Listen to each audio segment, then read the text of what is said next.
देश में जो मुंबई की टीम है, मुंबई की रणजी टीम जो है वो अपने आप में काफ़ी मजबूत टीम मानी जाती है और एमसीए है जो कह सकते हैं सबसे ताकतवर बोर्ड में माना जाता है। अगर हम बात करें जो घरेलू बोर्ड की बात करें बीसीसीआई के बाद, या बीसीसीआई में जिसका दबदबा है वो एमसीए है, यानी मुंबई क्रिकेट एसोसिएशन, उसका दबदबा है।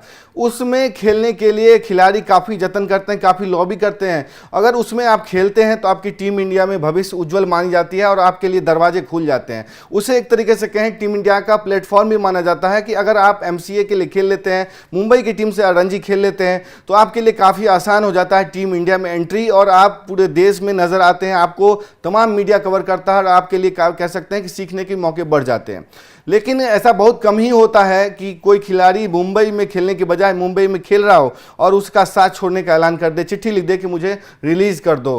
पिछले कुछ दिनों से ऐसा देखा जा रहा है कि मुंबई में जो प्रतिस्पर्धा बढ़ गई है या मुंबई में जो कह सकते कंपटीशन का लेवल है, उसकी वजह से कई खिलाड़ी इसको छोड़ने का फैसला कर रहे हैं। पहले हमने देखा कि सिद्धार्थ लाड ने छोड़ा, अर्जुन तेंदुलकर ने इसे छोड़ने का फैसला किया।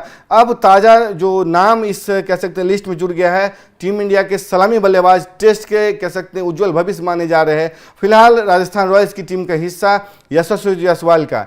यशस्वी जायसवाल ने बीते दिनों एमसीए को चिट्ठी लिखी कि मैं निजी कारणों से कह सकते हैं कि एमसीए का साथ छोड़ना चाहता हूं, मुझे एनओसी दी जाए और मैं कह सकते हैं गोवा जाना चाहता हूं। गोवा में शामिल होने के लिए उन्होंने एक तरीके से इजाज़त मांगी थी, जिस पे कोई फैसला नहीं हुआ था। लेकिन अब खबर जो सामने आ रही है उसके मुताबिक एमसीए ने एनओसी दे दी है यशस्वी जायसवाल को।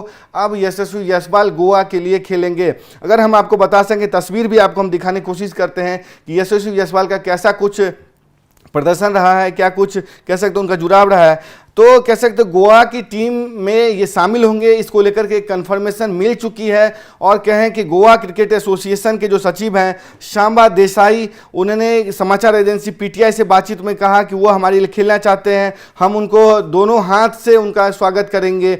36 मैचों में कह सकते हैं कि 86 दिनों में तकरीबन उन्होंने कह सकते हैं 3000 से ऊपर रन बनाए हैं। और कहा जा सकता है कि यशस्वी जायसवाल अगर वहां जुड़ते हैं तो वो गोवा टीम को मजबूती प्रदान करेंगे। और उन्होंने क्या कहा है, सचिव सांबा देसाई ने कहा कि हम उनका स्वागत करते हैं, वो अगले सीजन हमारे लिए खेलेंगे। और उन्होंने जब उनसे सवाल हुआ कि क्या उनको कप्तानी दी जा सकती है, तो उन्होंने कहा कि हाँ, वो गोवा के कप्तान बन सकते हैं।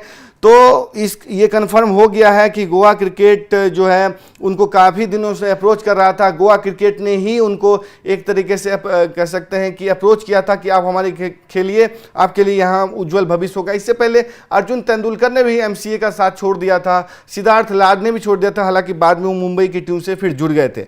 तो कुल मिलाकर के ये जो 3 रिसेंट के नाम हैं वो कह सकते हैं कि मुंबई की टीम में, मुंबई टीम का साथ छोड़ने वाले में जुड़ गए हैं। और इसकी बड़ी वजह मानी जाती है कि एक समय था जब कोई भी खिलाड़ी का एक सपना होता था कि मुंबई की टीम से खेले, और ऐसे में कोई छोड़ता है तो उसकी बड़ी वजह ये हो सकती है कि वहाँ जो कंपटीशन का लेवल है और जो आने वाले समय में कह सकते हैं जो कप्तानी का जो ख्वाब होता है, बड़ा करने का ख्वाब होता है, लीड करने का जो ख्वाब होता है, वो पूरा नहीं हो सकता था। क्योंकि आपको पता है सैयद मुश्ताक अली ट्रॉफी, रणजी ट्रॉफी, और मुंबई की टीम के जो कप्तान है वो है अजिंक्य रहाणे, जो केकेआर के कप्तान है।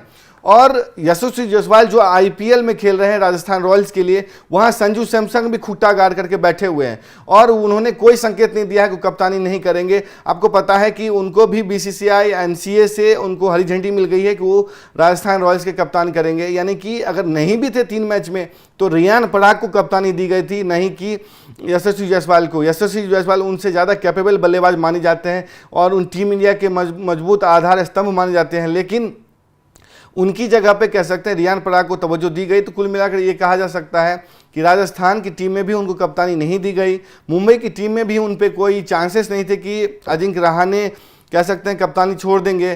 क्योंकि उनसे पहले एक खबर सामने आई थी, हालांकि इसकी पुष्टि नहीं हुई थी कि अजिंक्य रहाणे क्या कुछ कहा था, किस कॉन्टेक्स्ट में कहा था, लेकिन अजिंक्य रहाणे ने यह कहा था कि उनको यह प्रस्ताव दिया गया था कि आप कह सकते हैं कि बीसीसीआई के पैनल में शामिल हो, कमेंट्री पैनल में शामिल हो, एक्सपर्ट बन जाओ। उन्होंने साफ मना कर दिया था। उनको काफ़ी पैसों का ऑफर दिया गया था, लेकिन उन्होंने मना किया था। उन्होंने कह सकते हैं कि मुंबई की टीम के साथ अपना जो खेलना है उसको जारी रखा।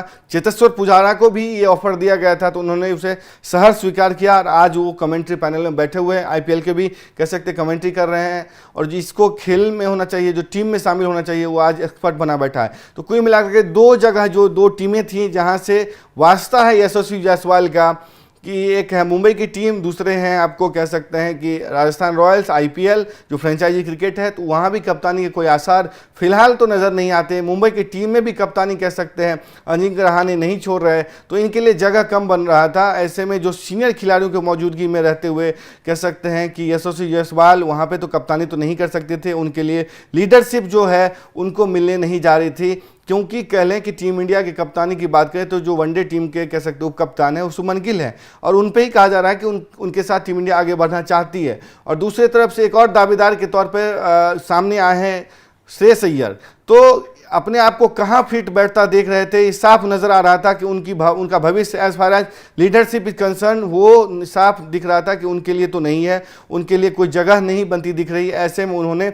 मुंबई टीम का जो कह सकते हैं साथ छोड़ने का फैसला किया है, गोवा के साथ जुड़ गए हैं। अगले सीजन वो कह सकते हैं गोवा की टीम की कमान संभालेंगे। सचिव ने सांबा देसाई ने एक तरीके से कन्फर्म कर दिया है और उन्होंने भी कह सकते हैं यशस्वी जायसवाल ने भी, अगर हम आपको बताएं यशस्वी ने क्या कुछ कहा। यशस्वी ने कहा कि गोवा ने मुझे नया अवसर दिया है, मुझे लीडरशिप रोल ऑफर किया गया, मेरा पहला लक्ष्य भारत के लिए अच्छा प्रदर्शन करना होगा और जब भी मैं राष्ट्रीय ड्यूटी पर नहीं रहूँगा तो मैं गोवा के लिए खेलूँगा, टीम को टूर्नामेंट में आगे ले जाने की कोशिश करूंगा। और एक तरीके से कह लें कि अब ये तय हो गया है कि वो मुंबई की टीम के साथ नहीं जुड़े हैं, गोवा की टीम की कप्तानी करेंगे और 2025-26 का जो सीज़न है वो गोवा के लिए खेलते नजर आएंगे। तो ये मुंबई की टीम के साथ जो उनका साथ था वो काफ़ी कह सकते हैं कठिन फैसला था। फर्स्ट क्लास करियर भी उनका काफ़ी अच्छा रहा है। टीम इंडिया के सबसे हरफनमौला बल्लेबाज माने जाते हैं, सबसे मजबूत आधार स्तंभ ओपनिंग जो कह सकते हैं करने वाले माने जाते हैं। पर्थ में जिस तरीके से दूसरी इनिंग उन्होंने शतक मारा था, उसके बाद जो पारियां खेली थी, कहा जा सकता था एकमात्र बल्लेबाज था जो ऑस्ट्रेलिया के गेंदबाजों के सामने डटता हुआ नजर आया था। जिस उच्च क्वालिटी के बल्लेबाज हैं, जो स्किल सेट है, उसके बाद कह सकते हैं गोवा टीम को आगे ही ले जाएंगे। और उन्होंने इस जो मुंबई का साथ छोड़ने का फैसला किया वो आसान नहीं होने वाला था, क्योंकि मुंबई से ही जो कह सकते हैं टीम इंडिया के लिए दरवाजे खुलते हैं। लॉबी जो होती है मुंबई से ही होती है, गोवा से किस तरीके से लॉबी कर पाएंगे देखने वाली बात होगी। खैर, ये वीडियो हमारा आपको कैसा लगा, यशस्वी जायसवाल के फैसले पर आप क्या सोचते हैं? क्या वो गोवा की टीम की कप्तानी के लिए उन्होंने मुंबई का साथ छोड़ा या कुछ और निजी वजह थी? ये भी कह सकते हैं, आप अपनी राय दे सकते हैं। स्पोर्ट्स आवर कमेंट बॉक्स खुला हुआ है, अपनी राय जरूर दें। तब तक के लिए देखते रहें स्पोर्ट्स आवर। नमस्कार।